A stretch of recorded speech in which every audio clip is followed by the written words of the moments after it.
Bonjour, je suis Philippe Pourmartin, analyste financier et cofondateur de Sécuravis.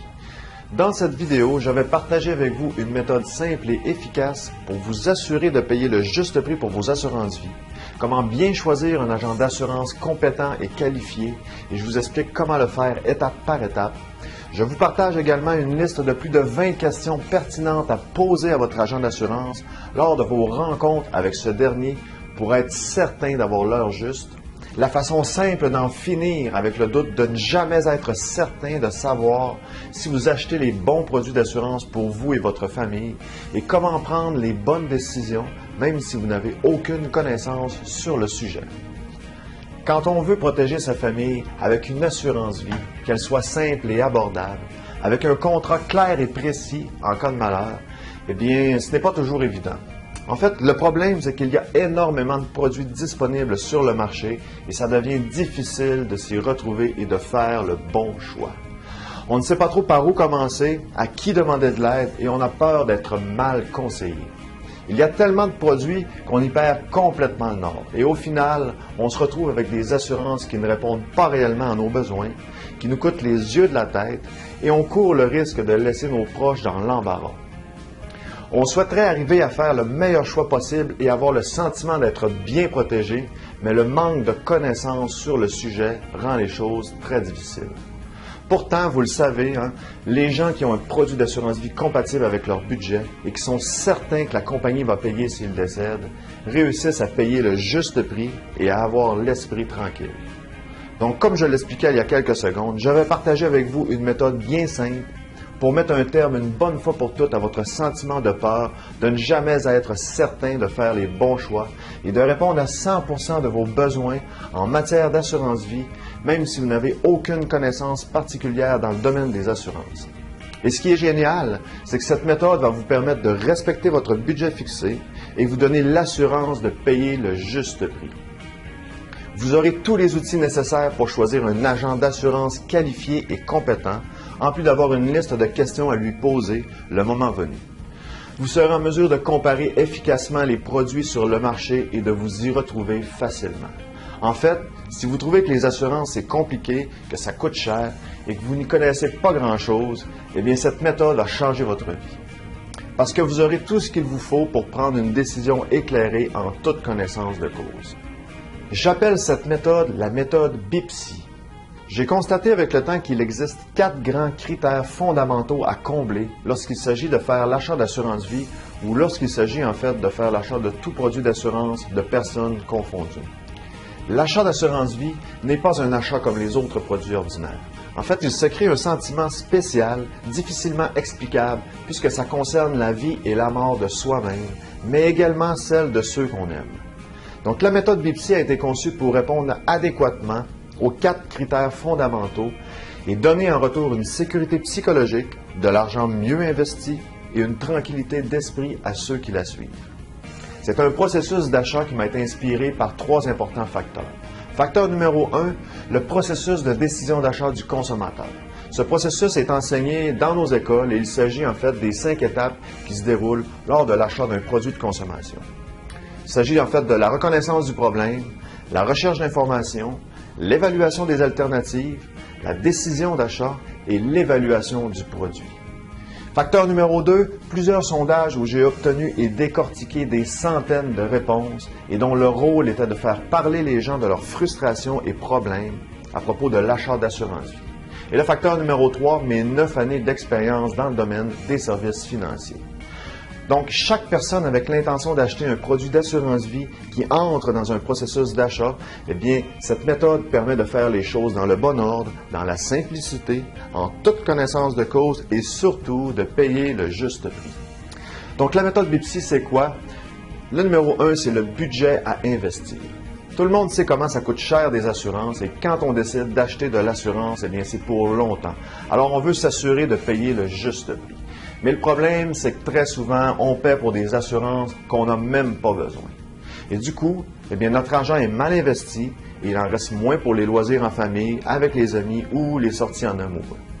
L'idéal serait d'avoir un prix abordable qui respecte notre budget et qui nous offre la meilleure solution, celle qui répond le mieux à notre situation. Mais bien souvent, on dépense beaucoup plus d'argent que le budget prévu parce qu'on a peur de laisser un problème financier à son conjoint et aux enfants advenant notre décès. Donc, le budget nous permet d'obtenir une protection à un bon prix, de faire un choix éclairé et d'en laisser plus dans nos poches. La deuxième étape de cette méthode, en fait, c'est le processus, ou on peut aussi l'appeler l'enchaînement. Le processus, en fait, c'est la partie centrale de la méthode puisqu'il s'agit d'enchaîner toutes les étapes une par une, dans le bon ordre et dans la simplicité. C'est la partie concrète du processus d'achat en soi.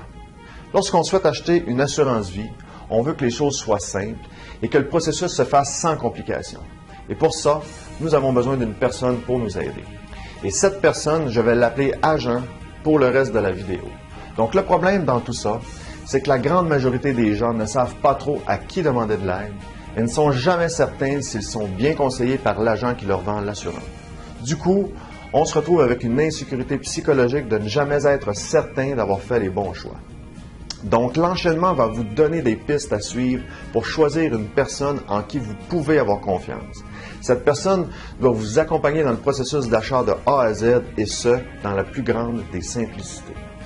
Le troisième point de cette méthode, c'est le contrat. Donc, quand on regarde pour acheter une assurance vie, le contrat est un élément qu'il ne faut surtout pas négliger. Mais le gros problème, c'est qu'il est très souvent pris à la légère, autant par la personne qui veut acheter l'assurance vie, c'est-à-dire vous, que par celui ou celle qui la vend, c'est-à-dire votre agent. Souhaitez-vous réellement courir le risque de ne pas être assuré convenablement?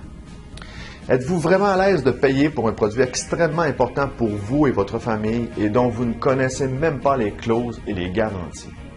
Donc, le contrat va vous permettre de connaître exactement les besoins comblés. Il va faire en sorte que les petits caractères que nous ne lisons jamais soient inscrits en gros caractères pour savoir exactement ce que nous achetons.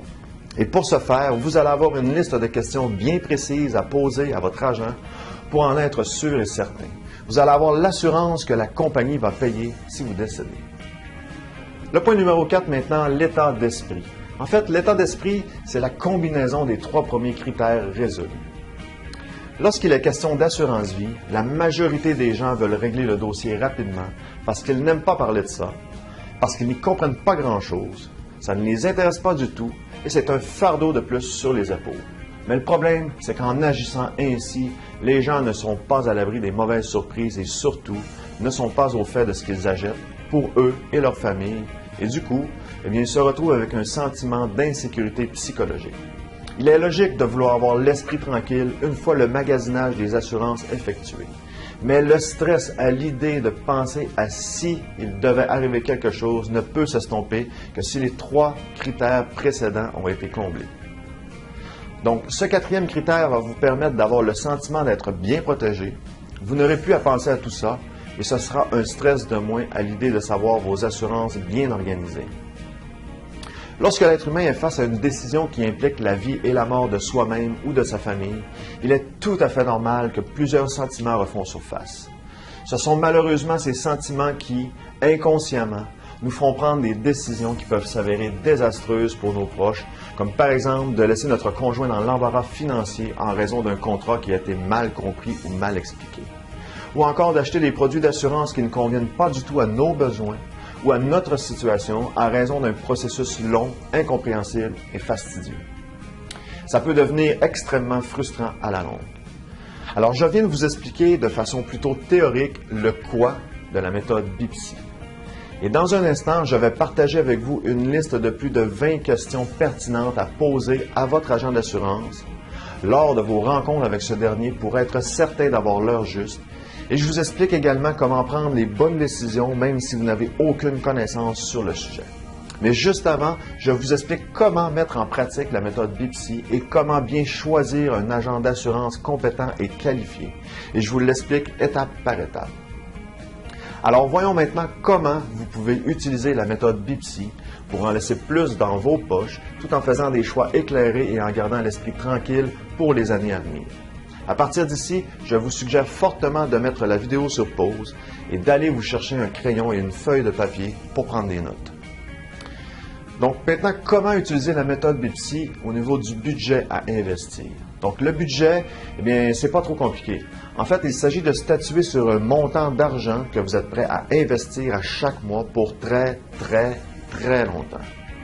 Si vous avez déjà votre budget de fait et que vous savez exactement combien vous êtes prêt à investir, c'est super. Mais je vous explique néanmoins certains facteurs qui peuvent faire influencer votre décision finale quant au budget que vous êtes prêt à investir pour vos assurances.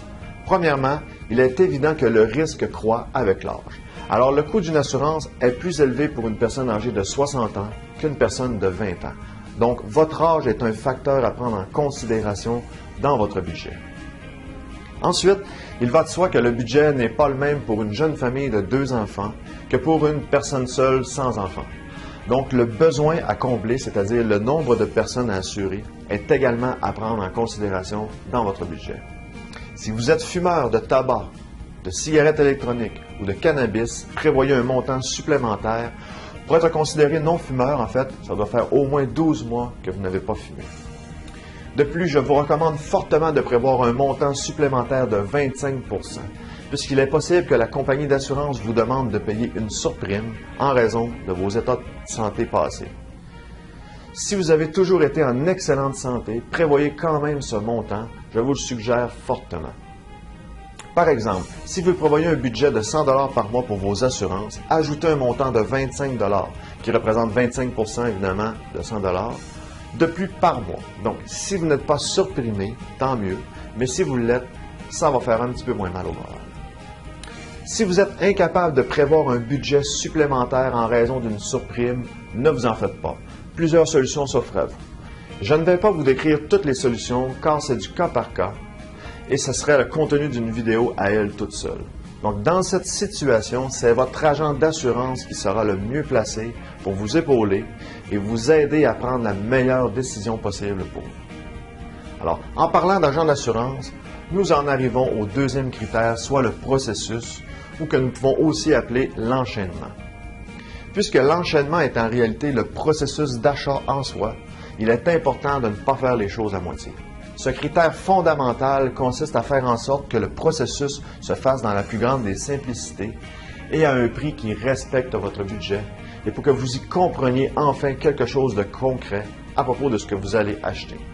Pour ce faire, vous devez trouver un agent qualifié en qui vous pouvez avoir confiance. Et cet agent sera l'intermédiaire entre vous et les compagnies d'assurance, alors il est important de prendre le temps de faire une petite enquête avant même de le rencontrer. N'oubliez pas une chose, vous allez devoir fournir énormément d'informations confidentielles à cette personne. Dans votre enquête, assurez-vous des 4 points suivants. Le point numéro 1, assurez-vous que cet agent ait un permis délivré par l'Autorité des marchés financiers. Vous pouvez vérifier sur le site Internet de l'AMF pour vous assurer si votre agent est autorisé à exercer dans la discipline d'assurance de personnes. Le titre du permis s'appelle « Conseiller en sécurité financière ».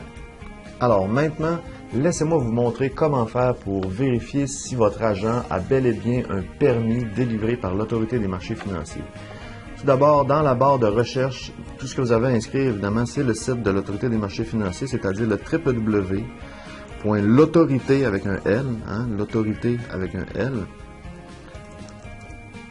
.qc.ca. Faites Enter. Vous allez tomber directement sur le site de l'Autorité des marchés financiers. Donc, pour aller vérifier ici, vous avez quelques petits onglets verts sur Registre. Vous allez pouvoir cliquer ici sur Registre. Vous allez tomber sur le registre des entreprises et individus autorisés à exercer. Évidemment, nous, qu'est-ce qu'on cherche? C'est un individu. À moins que vous faites affaire avec une entreprise, vous pouvez chercher directement l'entreprise ici.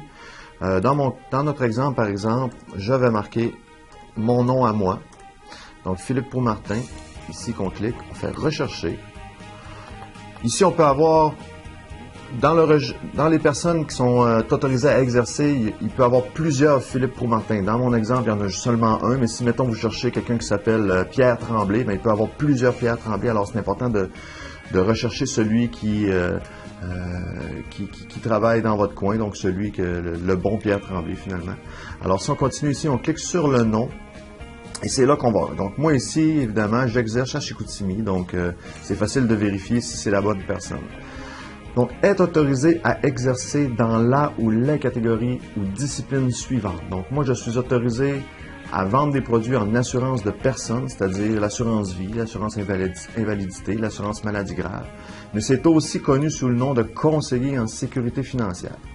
Alors, j'ai les permis et l'Autorité des marchés financiers me donne la permission d'exercer dans ce domaine.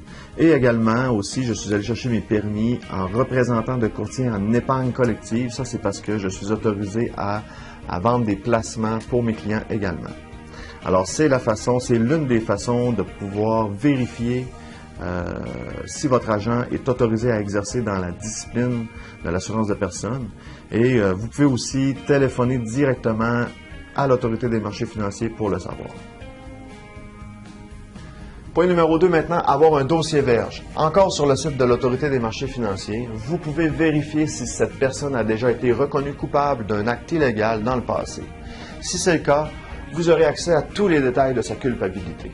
Alors, toujours sur le site de l'Autorité des marchés financiers, pour vérifier si un agent, l'agent que vous voulez rencontrer a un dossier vierge, donc qu'il n'y a eu aucune plainte, aucune sanction contre cette personne-là, tout ce que vous avez à faire, c'est de venir ici, dans l'onglet de recherche en haut, complètement en haut, et d'y inscrire son nom. Évidemment, pour la cause, je vais cacher le nom au niveau de confidentialité.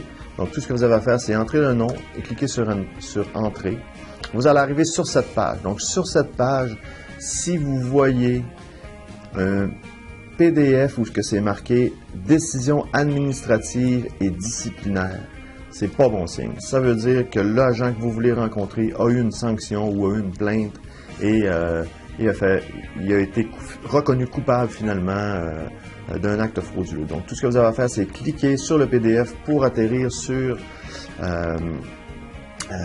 le dossier des décisions administratives et disciplinaires et descendre jusqu'à ce que vous trouvez votre courtier parce qu'il y en a plusieurs sur la feuille. C'est pas seulement un seul courtier, il y en a plusieurs. Donc, dans mon cas, ici, la recherche que j'ai faite, c'est pour ici. Donc, comité disciplinaire que vous pouvez voir ici, vous allez avoir accès à tout ce qui s'est passé pendant l'enquête et la décision et ainsi de suite. Donc, il y en a beaucoup. Ici, on a la preuve. Ensuite de ça, plus on descend, on a toutes les preuves ici qui ont été déposées contre le courtier en question. Ensuite de ça, on a les représentations des parties. Fait que vous allez avoir vraiment tous les détails de tout ce qui s'est passé.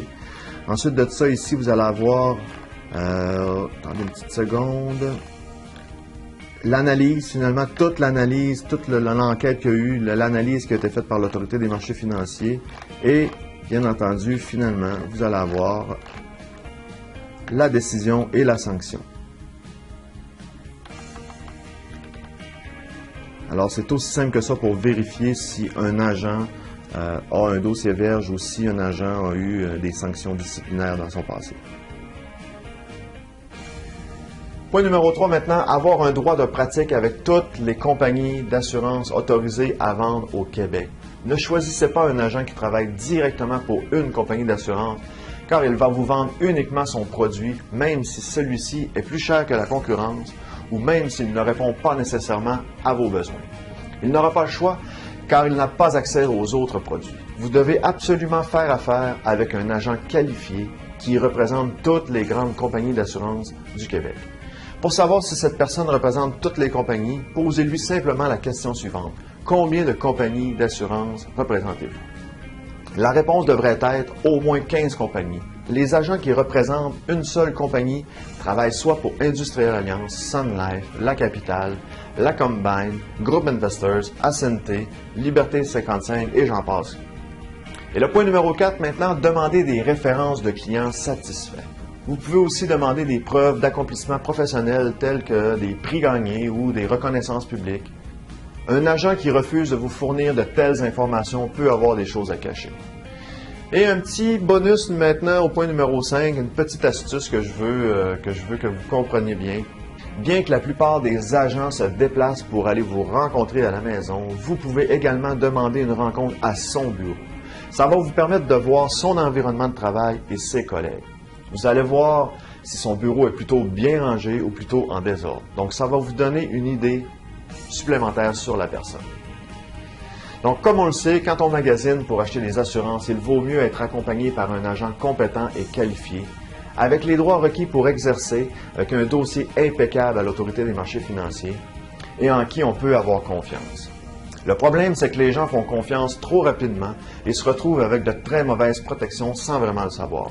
Donc, en trouvant cette personne, vous serez bien conseillé et bien dirigé. Pour le contrat maintenant, ce n'est vraiment pas compliqué. Vous devez créer une liste des principales clauses d'un contrat d'assurance et la faire remplir et signer par votre agent.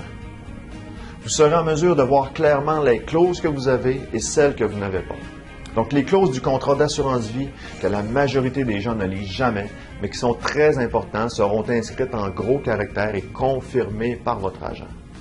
Faites cette liste et n'oubliez pas de demander à votre agent de la signer pour confirmer vos protections. Voici ce que vous pouvez inscrire dans votre liste que vous allez remettre à votre agent. Premier point, vos protections.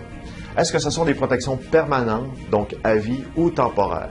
Si ce sont des protections permanentes, vous pouvez lui poser la question, donc, quels sont les montants d'assurance que nous avons souscrits pour chaque membre de la famille? Et qui sont les bénéficiaires pour chaque contrat?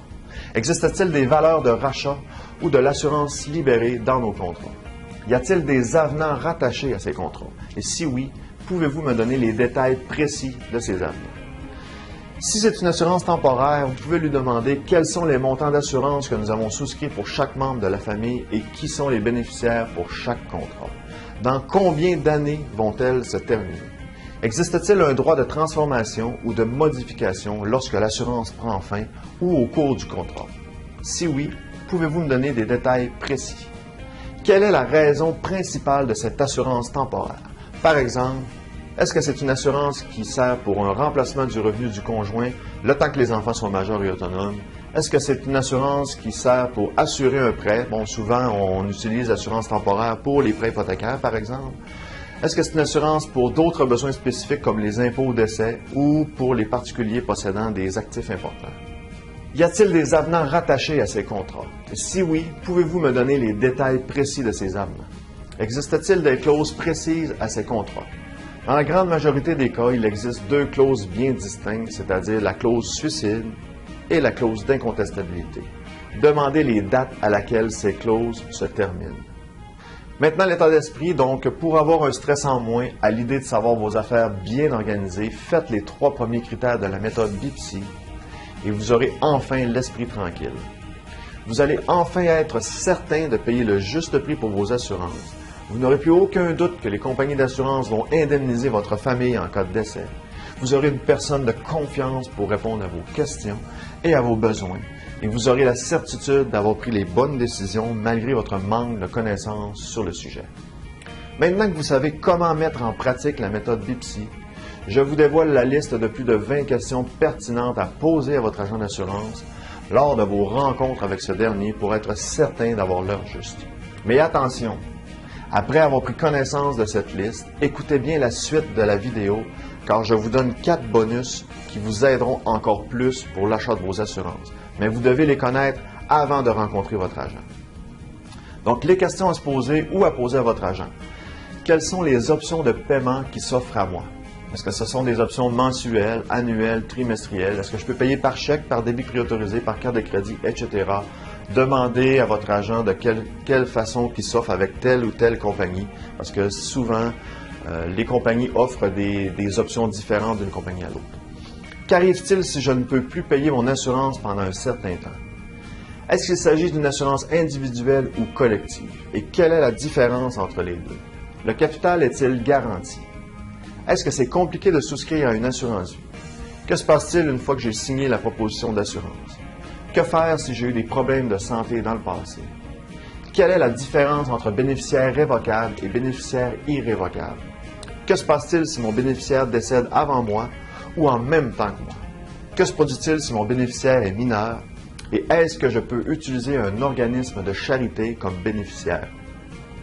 Combien de temps ça prend avant que je sois assuré? Que se passe-t-il en cas de divorce ou de séparation? Est-ce que je peux augmenter ou diminuer mon capital assuré? Donc, que se passe-t-il si vous quittez votre emploi ou que vous prenez votre retraite? Qui va me donner du service? Que se passe-t-il si je fume la cigarette, de la marijuana ou autre drogue? Est-ce que je devrais me soumettre à des questions d'ordre médical et est-ce que je devrais passer des examens d'ordre médical? Que se passe-t-il si ma proposition d'assurance contient une erreur? Alors, jusqu'à maintenant, j'ai partagé avec vous ma méthode BIPSI qui vous permet de payer le juste prix pour vos assurances, choisir un agent d'assurance compétent, honnête et qualifié pour vous aider dans vos démarches, en plus de ma liste de plus de 20 questions pertinentes à poser à votre agent d'assurance, à prendre les bonnes décisions en matière d'achat d'assurance sans être un expert ou sans aucune connaissance particulière sur le sujet, d'en finir avec le doute de ne jamais être certain de savoir si vous achetez les bons produits pour vous et votre famille, et plus encore. Donc, avant d'aller de l'avant dans vos démarches pour l'achat de vos assurances, je vous recommande de cliquer sur le lien qui se trouve juste en bas de cette vidéo et qui renferme des bonus incroyables qui sont complémentaires à la méthode BIPSI. J'y explique par exemple comment calculer vos besoins en assurance pour vous assurer de ne pas vous en faire passer une par votre agent d'assurance et pour ne pas payer inutilement pour vos assurances. Je vais également partager avec vous les 4 points essentiels à retenir pour ne pas avoir de mauvaises surprises lors d'une réclamation d'assurance. Je vais aussi vous révéler de quelle manière les agents qui vous vendent des assurances sont rémunérés. Et je vous réserve un petit bonus qui est d'une importance capitale pour éviter les malentendus dans vos contrats d'assurance. Donc j'espère que cette méthode va vous avoir donné confiance pour l'achat de vos produits d'assurance. Je vous remercie pour votre écoute et à tout de suite dans la prochaine vidéo.